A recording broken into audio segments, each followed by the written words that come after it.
ओम शांति। आज 7 अक्टूबर 2023 बाबा के मधुर महावाक्य हैं। प्रातः मुरली ओम शांति। बाप दादा मधुबन। बोले बाबा, मीठे बच्चे, बुद्धि को यहाँ वहाँ भटकाने के बजाय घर में बाप को याद करो। दूर दूर तक बुद्धि को ले जाओ, इसे ही याद की यात्रा कहा जाता है। प्रश्न है, जो बच्चे सच्चे दिल से बाप को याद करते हैं उनकी निशानी क्या होगी? उत्तर, पहला, सच्चे दिल से याद करने वाले बच्चों से कभी कोई विकर्म नहीं हो सकता। उनसे ऐसा कर्म नहीं होगा जिससे बाप की गलानी हो। उनके मैनर्स बड़े अच्छे होते हैं। दूसरा, वह भोजन पर भी याद में रहेंगे, नींद भी समय पर सुता खुल जाएगी। वह बहुत सहनशील, बहुत मीठे होंगे, बाप से कोई भी बात छिपाएंगे नहीं। गीत है, हमारे तीर्थ न्यारे हैं। ओम शांति। बाप बैठ बच्चों को समझाते हैं, कोई निराकार बाप को समझ, कोई साकार बाप को समझे, कोई माता पिता को समझे। यह माता पिता समझाते हैं तो भी माता अलग और पिता अलग हो जाते।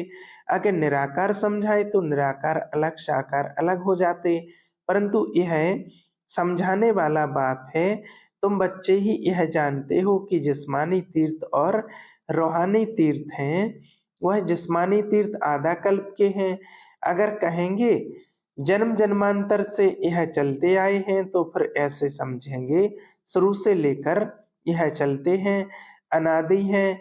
ऐसे तो है नहीं, इसलिए आधा कल्प से कहा जाता है। अभी बाप ने आकर इन तीर्थों का राज्य समझाया है। मन मनाभव अर्थात रूहानी तीर्थ जरूर आत्माओं को ही समझाते हैं और समझाने वाला है परमपिता, और कोई समझा ना सके। हर एक अपने अपने धर्म स्थापक के तीर्थ पर जाते हैं। यह भी आधा कल्प की रस्म रिवाज है। सब तीर्थ करते हैं परंतु वह कोई को सदगति दे ना सके, खुद ही घड़ी घड़ी तीर्थों पर जाते रहते हैं।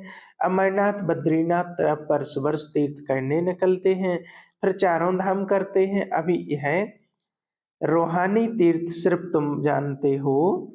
रूहानी सुप्रीम बाप ने समझाया है। मन मनाभव और जिस्मानी तीर्थ आदि सब छोड़ो, मुझे याद करो तो तुम सच्चे सच्चे स्वर्ग में चले जाएंगे। यात्रा माना आना जाना, वह तो अभी ही होता है। सतयुग में यात्रा होती नहीं। तुम हमेशा के लिए स्वर्ग आश्रम में जाकर बैठेंगे। यहाँ तो सिर्फ नाम रख देते हैं, वास्तव में स्वर्ग आश्रम यहाँ होता नहीं। स्वर्ग आश्रम सतयुग को कहा जाता है।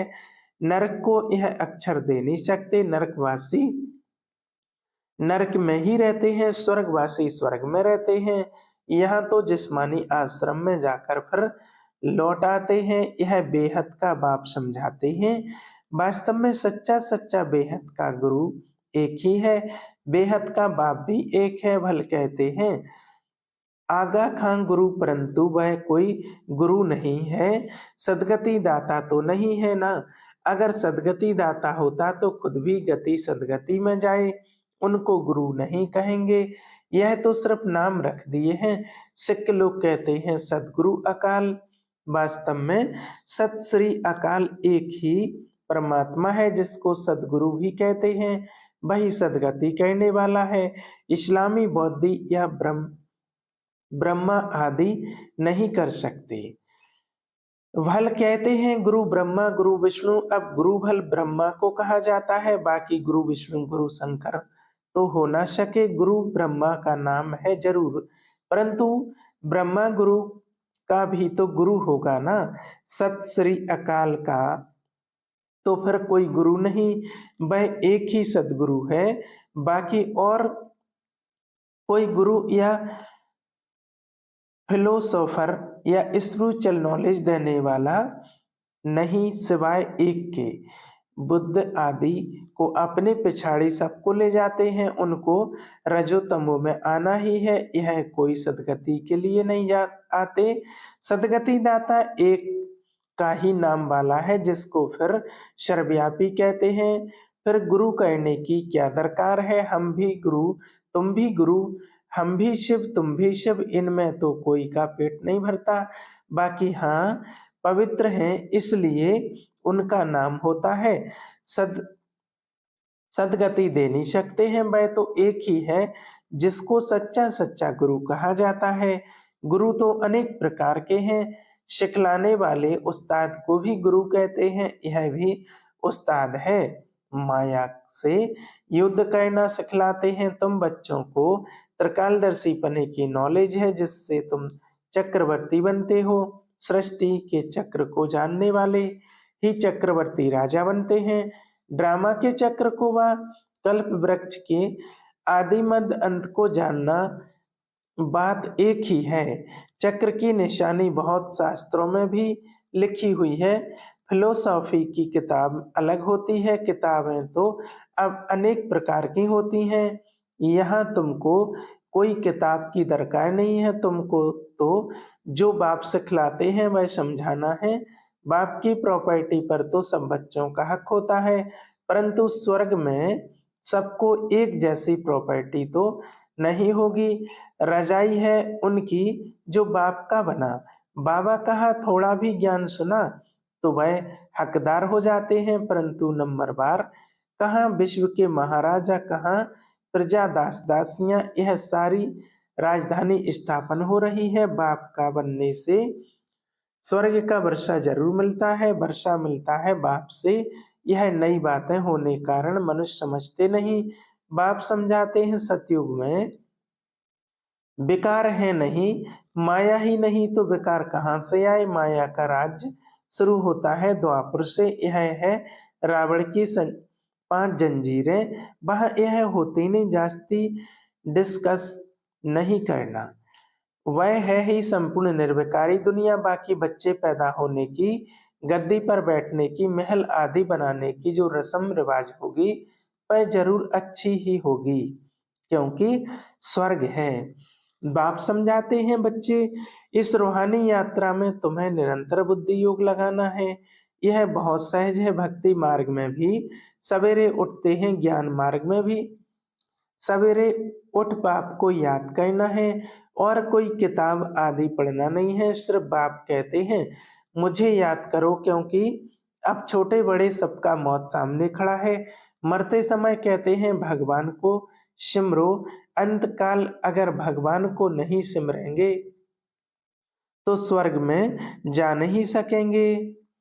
तो बाप भी कहते हैं मन मना भव, इस देह को ही याद नहीं करना। हम आत्मा एक्टर हैं, शिव बाबा की संतान है, लगातार याद में रहना है। वैसे छोटे बच्चों को तो नहीं कहेंगे कि भगवान को याद करो, यहाँ सबको कहना पड़ता है क्योंकि सबको बाप के पास जाना है, बाप से ही बुद्धि योग लगाना है। कोई से लड़ाई झगड़ा नहीं करना है, यह बड़ा नुकसान कारक है। कोई कुछ कहे सुना अनसुना कर देना है, सामना नहीं करना चाहिए। जो लड़ाई हो जाए हर बात में सहनशील भी होना चाहिए और फिर समझाना है। बाप बाप भी समझना है, बाप बाप भी है, धर्मराज भी है। कुछ भी बात है तो तुम बाप को रिपोर्ट करो, फिर धर्मराज के पास पहुंच ही जाएगा और सजा के भागी बन पड़ेंगे। बाप कहते हैं मैं सुख देता हूँ, दुख अर्थात सजा धर्मराज देते हैं। मुझे सजा देने का अधिकार नहीं है, मुझे सुनाओ, सजा धर्मराज देंगे। बाबा को सुनाने से हल्का हो जाएंगे, क्योंकि यह फिर भी राइट हैंड है। सदगुरु का निंदक ठोर ना पाए, जजमेंट तो धर्मराज को ही देंगे कि किसका दोष है।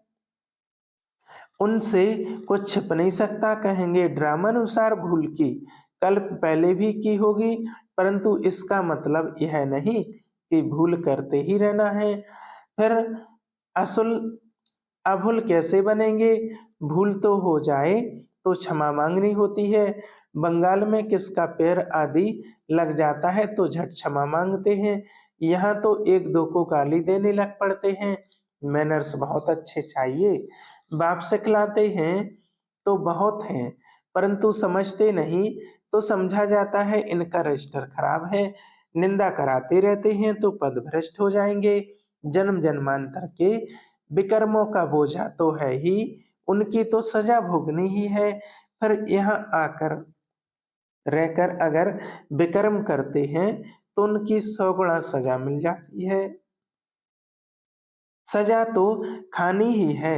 जैसे बाबा काशी कलवट का समझाते हैं, वह है भक्ति मार्ग का, यह ज्ञान मार्ग की बात है। एक तो पहले पहले बेकर्म है, दूसरा फिर इस समय जो करते हैं उनका दंड 100 गुना हो जाता है, बहुत कड़ी सजा खानी पड़ती है। बाप तो हर एक बात समझाते हैं, कोई पाप ना करो, नष्टो मोहा बनो, कितनी मेहनत है। इस मम्मा बाबा को याद नहीं करना है, इनको याद करने से जमा नहीं होगा। इनमें शिव बाबा आते हैं तो याद शिव बाबा को करना है, ऐसे नहीं कि इनमें शिव बाबा है इसलिए इनकी याद रहे, नहीं। शिव बाबा को वहाँ याद करना है, शिव बाबा और स्वीट होम को याद करना है, जिन मुआफिक बुद्धि को याद करना है। शिव बाबा वहाँ रहते हैं, शिव बाबा यहाँ आकर सुनाते हैं, परंतु हमको याद वहाँ करना है, यहाँ नहीं। बुद्धि दूर जानी चाहिए, यहाँ नहीं। यह शिव बाबा तो चला जाएगा, शिव बाबा इस एक में ही आते हैं।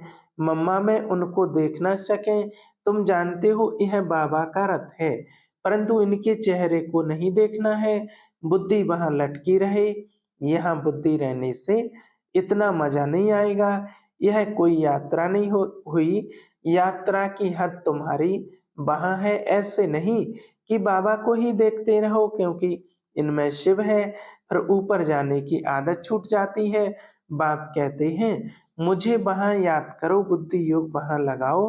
कोई बुद्धू समझते हैं कि बाबा को ही बैठ देखें, अरे बुद्धि को सुई ठोम में लगाना है। शिव बाबा तो सहदेव रथ पर रह न सके, यहाँ आकर सिर्फ सर्विस करेंगे, सवारी ले सर्विस कर फिर उतर जाएंगे। बैल पर बहुत सवारी हो नहीं सकती, तो बुद्धि वहां रहनी चाहिए। बाबा आते हैं, मुरली चलाकर चले जाते हैं, उनकी बुद्धि भी वहां रहती है। रास्ता बरोबर पकड़ना चाहिए, नहीं तो घड़ी घड़ी गिर पड़ते हैं। यहाँ तो थोड़ा समय है, इनमें शिव बाबा ही नहीं होगा तो याद क्यों करेंगे।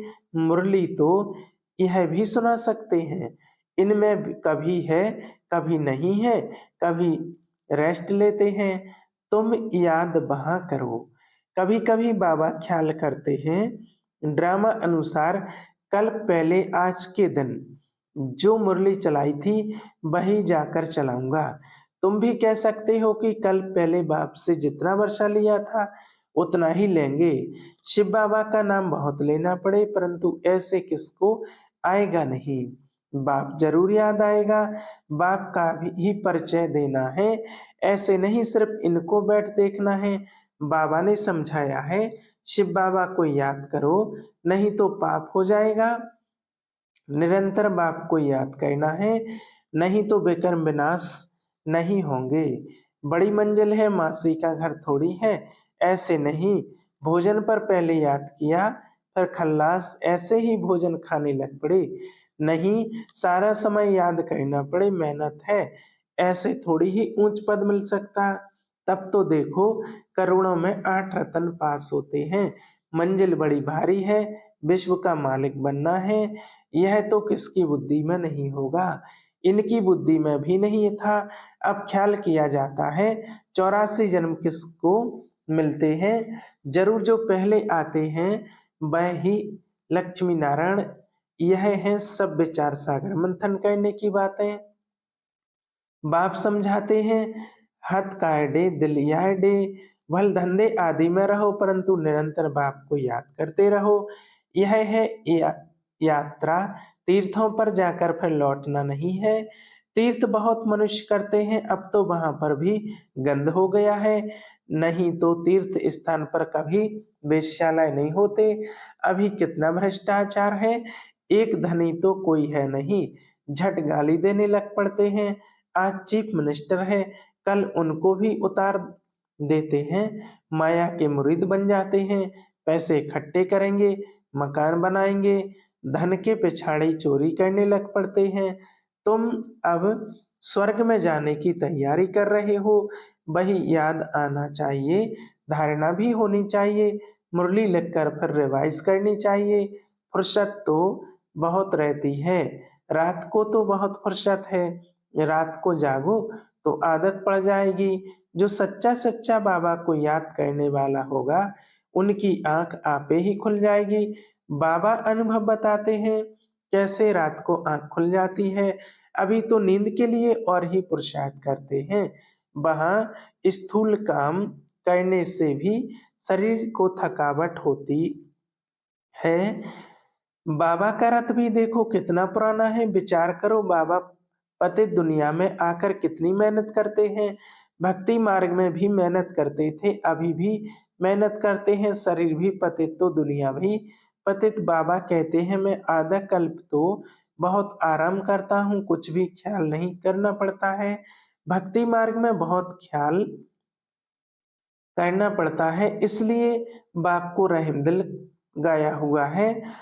Ocean of knowledge, ocean of wills कितनी महिमा करते हैं, वही बाप अभी तुमको पढ़ाते हैं, फिर और कोई पढ़ा ना सके। अच्छा, मीठे मीठे शिकलदे बच्चों प्रति माता पिता बाप दादा का याद प्यार और गुड मॉर्निंग। रूहानी बाप की रूहानी बच्चों को नमस्ते। हम रूहानी बच्चों की रूहानी बाप दादा को याद प्यार और गुड मॉर्निंग, नमस्ते, शुक्रिया बाबा, शुक्रिया।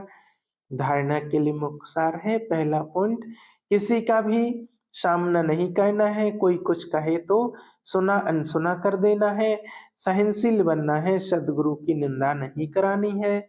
दूसरा, अपना रजिस्टर खराब होने नहीं देना है, भूल हो जाए तो बाप को सुनाकर क्षमा मांग लेनी है, वहां ऊपर याद करने की आदत डालनी है। वरदान, साइलेंस की शक्ति द्वारा जमा के खाते को बढ़ाने वाले श्रेष्ठ पद के अधिकारी भव। जैसे वर्तमान समय साइंस की शक्ति का बहुत प्रभाव है, अल्पकाल के लिए प्राप्ति करा रही है, ऐसे साइलेंस की शक्ति द्वारा जमा का खाता बढ़ाओ, बाप की दिव्य दृष्टि से स्वयं में शक्ति जमा करो, तब जमा किया हुआ समय पर दूसरों को दे सकेंगे। जो दृष्टि के महत्व को जानकर साइलेंस की शक्ति जमा कर लेते हैं, वही श्रेष्ठ पद के अधिकारी बनते हैं, उनके चेहरे से खुशी की रूहानी झलक दिखाई देती है। स्लोगन, अपने आप नेचुरल अटेंशन हो तो किसी भी प्रकार का टेंशन आ नहीं सकता। अच्छा, ओम शांति।